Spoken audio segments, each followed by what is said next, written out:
Hello, boa tarde, meu povo, tudo bem? Vou falar hoje sobre disbiose e a relação dela com a síndrome do ovário policístico. Bom, pessoal, eu vou começar logo falando sobre a relação entre SOP e disbiose, né? Porque que eu trouxe esse tema, porque que é tão importante falar sobre a saúde intestinal. Primeiro eu quero começar falando que nós temos mais de trilhões, são 100 trilhões aí, em média, de bactérias que vivem no nosso intestino, no nosso corpo de maneira geral. Para cada célula existem 10 bactérias, ou seja, é muita bactéria. E a maior parte delas, né, 85% delas estão ali no nosso intestino. E é por isso que a gente diz que o intestino é o nosso segundo cérebro, né? Existe aí um eixo cérebro-intestino, que ele participa de diversas funções imunológicas, não só com relação à reparação de doenças, né, as doenças em si, mas o combate e a prevenção de algumas doenças nesse eixo cérebro-intestino. Então, doenças como ansiedade, depressão, sistema imunológico de maneira geral, inflamações generalizadas são controladas por esse eixo. E o intestino ele é muito importante, por isso que é tão importante você pensar na saúde do seu intestino, ok?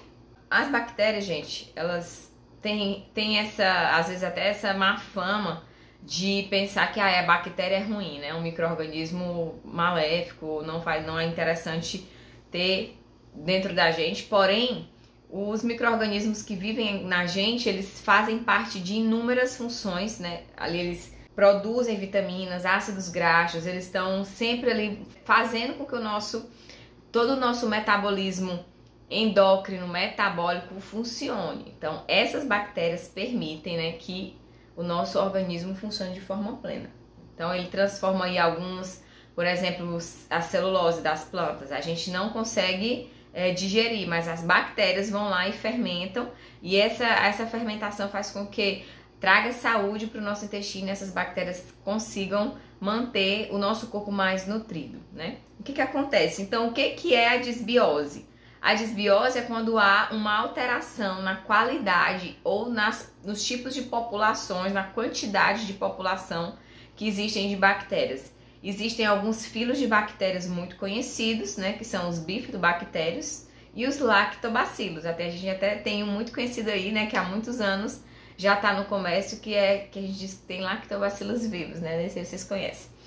Então, os lactobacilos fazem parte assim, da nossa microbiota intestinal e eles são de extrema importância para manter a nossa saúde. Porém, dentro desse ambiente, desse habitat natural das bactérias ali dentro do nosso intestino, não existem só bactérias boas, existem também bactérias patogênicas. Então, por quê? Porque elas vivem ali em simbiose, né, vivem juntas ali, agregadas, porque como é muita bactéria, a gente tem contato com as bactérias logo no parto. A criança, quando ela nasce com o intestino estéril, sem nada, mas logo que ela tem um contato com o mundo, com o leite materno, com o tipo de parto, ela já vai começar a povoar. E essa ação de ser povoada por outras bactérias vai trazer saúde, vai melhorar a imunidade dessa criança, tá bom? Então, desde sempre, a gente tem aí esse contato com as bactérias. Na verdade, a gente é mais bactéria do que célula, né?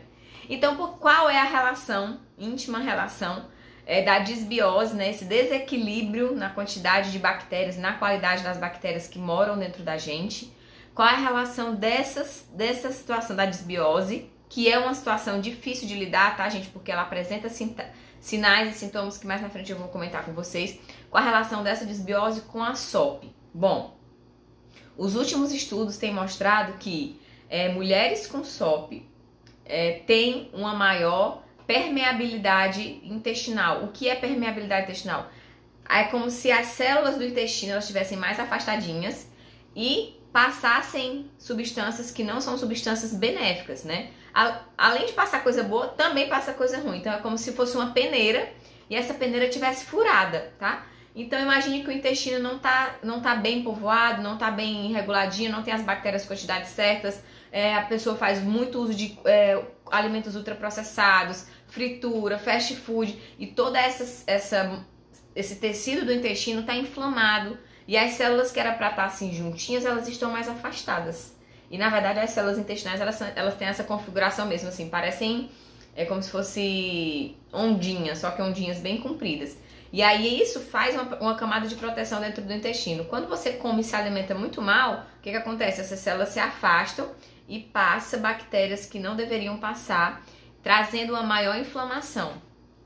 E essas citocinas, né, essas substâncias inflamatórias que vão para o sangue, aumentam a produção de insulina e pode promover um desacoplamento ou uma forma inadequada dessa insulina ser metabolizada, aumentando a resistência à insulina, aumentando a produção de hormônios masculinos, né, que são os hormônios andrógenos, fazendo com que a mulher aumente a sua predisposição ou até mesmo piore o seu quadro de SOP.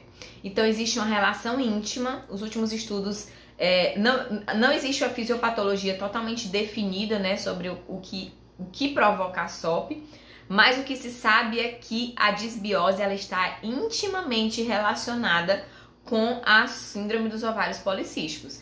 Ou seja, a mulher que tem síndrome do ovário policístico, ela tem disbiose. E a mulher que tem disbiose pode vir a ter a síndrome do ovário policístico. É uma coisa leva a outra, tá bom? E aí existe um fator muito determinante também na questão da disbiose, gente, que é o excesso de peso. A mulher, quando está muito acima do peso, ela já tem um excesso de tecido adiposo, principalmente aquele visceral, aquele abdominal, que é bem característico da resistência à insulina, é bem característico da mulher que sofre com a síndrome do ovário policístico, essa gordura abdominal, né, essa circunferência abdominal mais aumentada. Esse aumento provoca também a disbiose. Então, mais uma vez, é o ciclo da enfermidade se perpetuando aí dentro de você. O aumento de peso, aumento de ácido graxo, aumento de lipídios ali dentro da corrente sanguínea, aumenta a má absorção dessa insulina que é secretada, não tem uma metabolização correta, e aí você começa a ter um quadro de resistência à insulina e aumento de hormônios androgênicos. Então, pronto. Então, eu já determinei aqui essa relação, íntima relação, entre SOP e disbiose. Uma grande característica da SOP é que ela deixa o corpo da mulher no estado de inflamação. É como se a mulher estivesse cronicamente inflamada, né? E existe também uma resistência à leptina, que é aquele hormônio que faz com que a mulher se sinta saciada.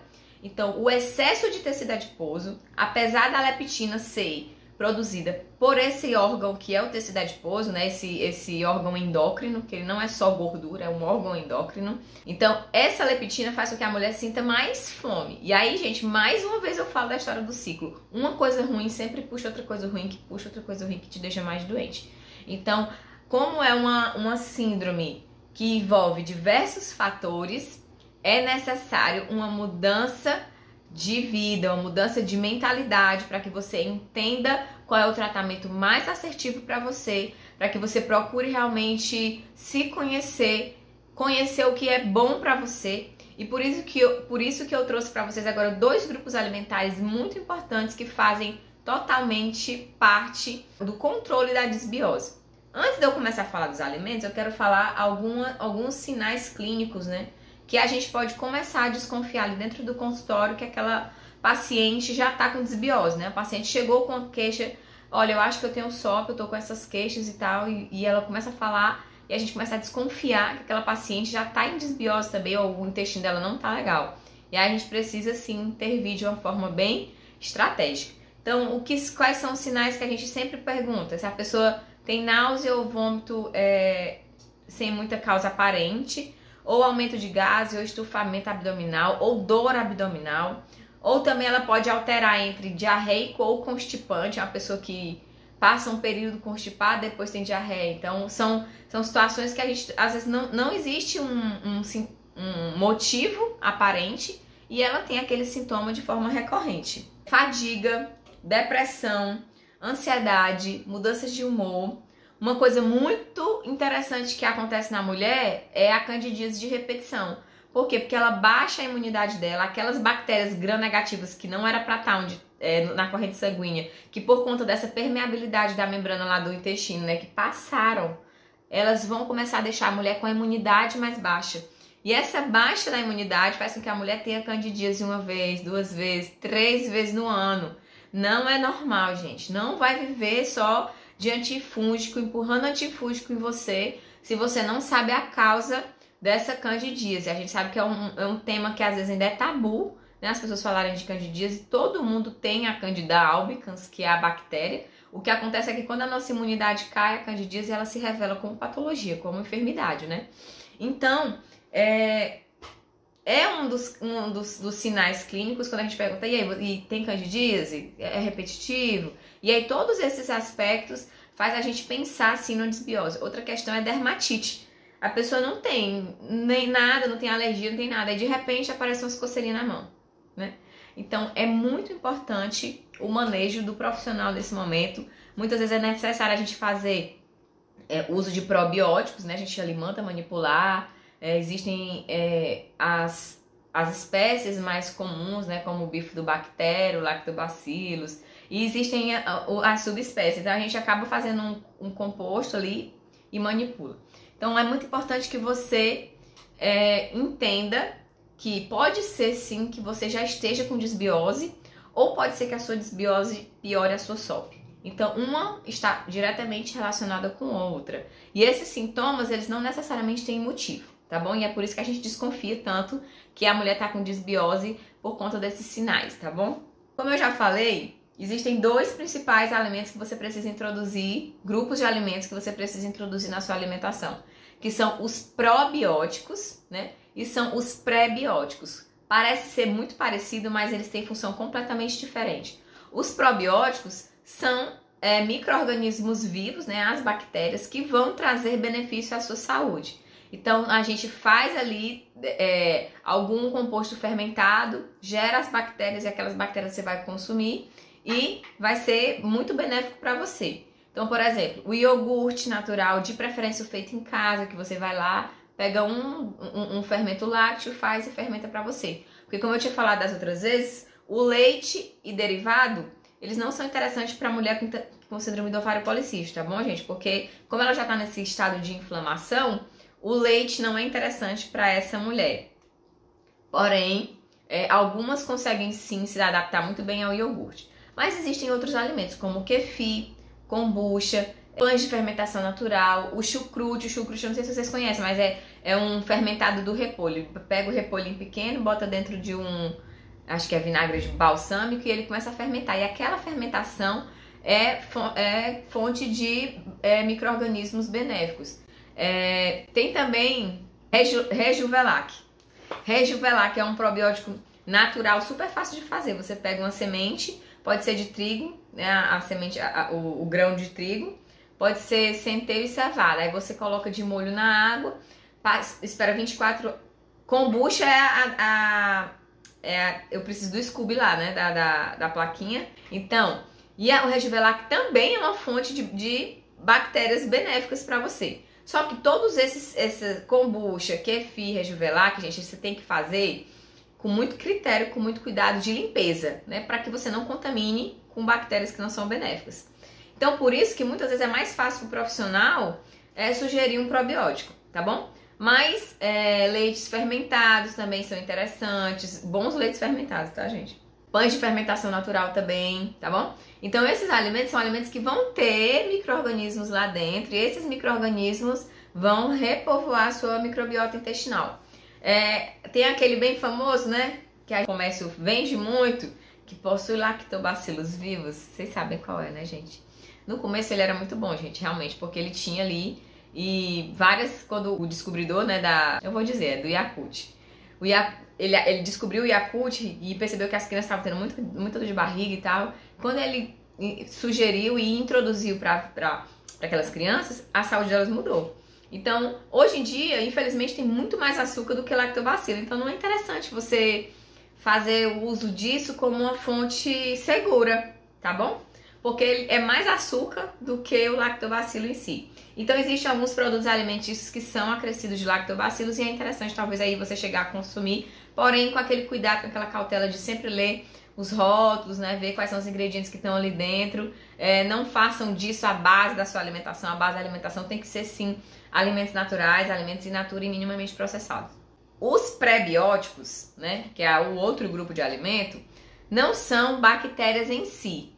São comidinhas das bactérias. São alimentos que as bactérias que já moram dentro do seu intestino gostam, preferem, se alimentam e ficam fortes. É como se você alimentasse as suas bactérias. Então, os prebióticos são alimentos dos probióticos, das bactérias que moram dentro do seu intestino, entendi? Então, existem sim alguns alimentos prebióticos que são super acessíveis e que você deve consumir assim sempre para manter a saúde das suas bactérias. Você precisa cuidar das suas bactérias, porque são elas que promovem muitas funções metabólicas que garantem a sua saúde. Então, quais são esses alimentos? Aveia, o psyllium. O psyllium também é uma fibra. Ela parece uma farinhazinha. Ela lembra, sabe o que, gente? Lembra a farinha de rosca. Sabe a farinha de rosca, aquela cozinha? Só que ela é um pouco mais grossinha. E o psyllium é uma fibra que ela aumenta de volume, assim, absurdamente em presença de água. Então, se você colocar o psyllium de molho, ele vai ficar parecendo uma bola autônoma assim. Então, esse poder de absorção de água, de fermentação dentro do seu intestino, alimenta as suas bactérias, ele é um excelente aliado no emagrecimento. Então, para a mulher que sofre com a síndrome do ovário policístico, é um alimento indispensável. Tem que pensar em colocar aí, ou põe na vitamina, ou põe numa receitinha para fazer um pãozinho. Fazer um pãozinho facinho com psyllium é um ovo, uma colher de psyllium, um salzinho, uma semente, pode botar um gergelim ali, um salzinho, fermento, mexe, põe no micro-ondas, virou um pãozinho, fica uma delícia. E você vai ter uma fonte de fibra maravilhosa.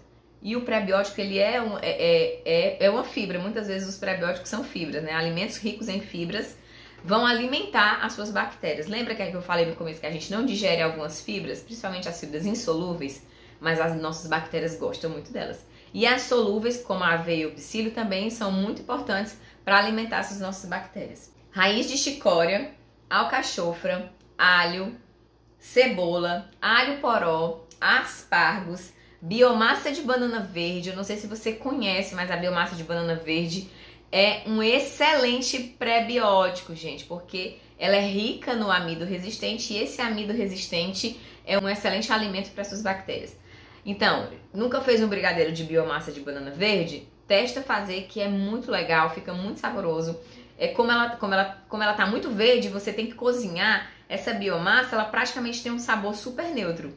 Porém, tem um benefício enorme para a sua saúde. Então, se você nunca utilizou, faz uso da biomassa de banana verde, que para o seu tratamento da síndrome do ovário policístico é essencial, vai te ajudar a emagrecer, vai reduzir os níveis de insulina, vai garantir que você não tenha aí grandes picos de glicemia ao longo do dia. Então, vale a pena você experimentar, assim, a biomassa de banana verde.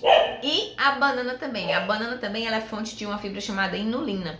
E a inulina ela é excelente pré-biótica, tá? Semente de linhaça, farinha de trigo, mamão e mel. Então, todos esses alimentos são alimentos pré-bióticos que vão alimentar suas bactérias, vão deixá-las mais fortes, saudáveis e felizes. E com relação à felicidade, né? Falar de felicidade, não tem como você não desvincular a questão da sua saúde emocional. Por quê? Porque todos os hormônios, né? Todos os neurotransmissores que são responsáveis por nos dar felicidade e prazer são sintetizados no nosso intestino.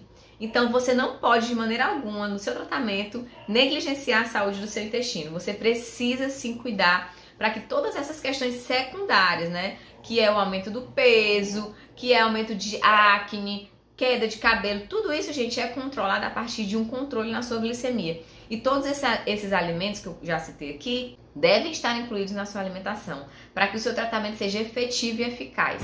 Então, por isso que existe um método, existe uma fórmula de você fazer o seu tratamento assertivo, para que você consiga viver sem nenhum desses sintomas. E entender a importância do seu intestino, entender que a saúde do seu intestino ela é extremamente valiosa, não deve ser negligenciada de maneira alguma, tá bom? Pensem sempre nisso, tá, gente? Pensem assim, tá acontecendo alguma coisa estranha comigo, meu intestino não tá funcionando bem, eu tô me sentindo inchada, tô me sentindo indisposta, tô me sentindo mais cansada do que o normal, porque a resistência à insulina, que é uma característica muito forte na SOP, já deixa você muito cansada, tem aquele momento ali de letargia durante o dia. Desconfie, porque muitas vezes a causa está no seu intestino. Desconfie porque você precisa cuidar. E o que que faz, o que que causa, né? Só para fechar aqui o nosso pensamento a respeito da desbiose. O que que pode causar a desbiose? Aumento do peso, que é uma característica da SOP. Uso de medicamentos, por exemplo, antibiótico. O antibiótico, ele tá ali para matar a bactéria, né? O nome já tá falando, ele é antibactericida, ele é um antibiótico, ele vai matar uma bactéria. Então, quando ele mata as bactérias patogênicas que estão lhe atacando, ele infelizmente também pode matar bactérias benéficas. E aí, quando ele mata as bactérias benéficas, o seu intestino fica desequilibrado. Então, uso de medicamento, estresse, ansiedade, falta de sono, excesso de açúcar, excesso de comida industrializada, excesso de fritura, excesso de comida ultraprocessada. Tudo isso, gente, provoca, sim, a desbiose. E isso pode provocar situações piores, como intolerâncias à lactose, intolerância a glúten. Então, tá vendo? É uma cascata, é uma enxurrada de coisas, de sintomas que vão piorar se você não tratar já essa desbiose que é intimamente relacionada, tá? Tem 4 dias que foi publicado um artigo fresquinho, onde os pesquisadores estão realmente vendo que não se sabe ao certo se é a SOP que provoca a desbiose ou se a desbiose pode provocar a SOP. Por quê? Porque a fisiopatologia da SOP ela ainda não é totalmente esclarecida. A gente tem algumas evidências, como a resistência à insulina, a desbiose, genética, ambientais, enfim. Mas é certeza dizer que existe uma relação íntima entre desbiose e síndrome do ovário policístico. Portanto, não negligencie a saúde do seu intestino. Não deixe para amanhã o que você pode fazer hoje. Não espere as coisas piorarem. Não espere a diabetes tipo 2 se instalar no seu corpo para você se cuidar. É muito importante. Você que sabe que tem síndrome do ovário policístico. Ah, mas eu me acomodei, eu acho mais fácil só tomar um anticoncepcional. É o tema de uma próxima live que eu quero trazer aqui sobre os prejuízos à saúde da mulher que faz uso crônico de anticoncepcional, gente. Não é de maneira nenhuma aceitável que você viva dependente de anticoncepcional. Isso traz muitos prejuízos. Não sabemos como surge, mas sabemos como controlá-la, né? Existe uma forma assertiva, uma forma direcionada, um método certo. E eu espero que vocês se mantenham aqui para aprender cada vez mais e entender que o caminho ele é assertivo. A dieta correta, os alimentos corretos, a estratégia deve ser fechadinha para vocês terem sim uma vida sem sintomas, uma vida sem nenhum sintoma da SOP, com muita qualidade na sua vida, para você ter tempo de cuidar dos seus filhos, para você ter mais disposição, não ser escrava de viver acima do peso, não ter disposição para brincar, né? Porque quando você tá muito cansada, isso é uma bola de neve, né? Eu não tenho sono, eu não consigo dormir direito, fico cochilando ao longo do dia, aí à noite não dorme, e aí você não consegue se alimentar bem porque você sente muita fome. Então, gente, você precisa se livrar de uma vez por todas desses sintomas, e eu tô aqui para te ensinar. Eu tô aqui pra te dizer que existe sim uma forma de você conseguir se livrar dos sintomas da SOP, tá bom? E isso é uma descoberta bem recente, essa questão da desbiose. Então, segura essa informação, segura tudo que eu tenho dito pra vocês, porque é muito valioso o que a gente tem pra aprender aqui, né? O que eu tenho pra trazer pra vocês aqui. E eu espero que a cabecinha de vocês comece a mudar, comece a pensar o quão é importante você entender que há sim um caminho pra você se livrar dos sintomas. Tá bom? Bom, eu acho que era isso que eu tinha pra falar. Agradeço a participação de todo mundo aqui, tá bom? Se alimentem bem, bebam água, comam suas frutinhas, que eu tô por aqui sempre pra ajudar vocês. Um beijo e até mais.